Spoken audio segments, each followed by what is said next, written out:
What is Bitcoin? It is an alternative to currency, the normal government issued currency called fiat. So what's wrong with fiat? So the first issue is inflation. But it's important to note the difference between hyperinflation and inflation.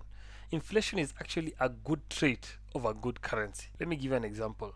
If a tomato is 5 bob today and tomorrow it will be 4 bob, the next day 3 bob, when are you going to buy it? Probably at 50 cents and you're starving. So the tomato vendor is not going to get business and is also not going to produce. This is called deflation and it's bad for a growing economy. But if the tomato is going to be 6 bob tomorrow, you're likely to buy it today. So the tomato seller is going to receive business, there'll be high production, and the economy is going to grow. Now, hyperinflation is where the price of commodities is going up so fast. Imagine now the tomato is 10 shillings, but the wages are not in tandem with this growth. And so people have to hold value somewhere else. So mild inflation is good, but hyperinflation is bad. So how did Bitcoin seek to solve this? Let's start with M-Pesa. M-Pesa is already digital money. It's simply a text message from Safaricom that tells you you've got something in your account. Now I can also send somebody a message and tell them that they received some money.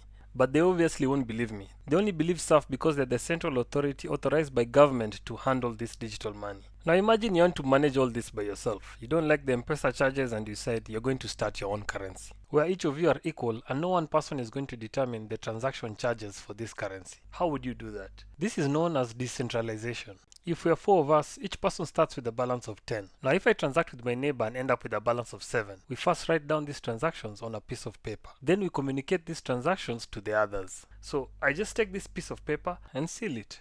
In the olden days, they used to use like a signet ring with some wax and you seal a piece of paper.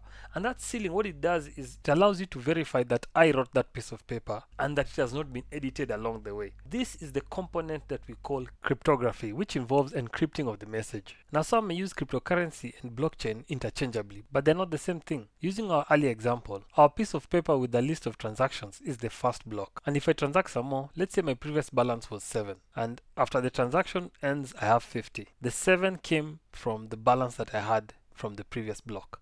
So these two blocks have to be chained together so that somebody can look at the ledger and see how did I get to my current balance. Now this is what we call the blockchain. Now an ironic use of the blockchain is a central bank digital currency because a central bank cannot make a decentralized currency. Now this may be useful in other countries, but in Kenya we already have M-Pesa, which is authorized by our central bank. So in other countries it might be useful for financial inclusion. On the other hand, a good example of a project on the blockchain is the proposal to have it on Ministry of Lands. So in this case, if the Genesis block is, let's say, at independence and all the people who own land then are recorded, every division or every sale of land after that is recorded on a blockchain that cannot be changed. Remember, once a block is signed, it can never be changed. And the usefulness is that all title deeds can be verified against the block, and those not already recorded will be considered illegitimate. Thank you for listening. And in part 2, we talk about whether Bitcoin is a good investment.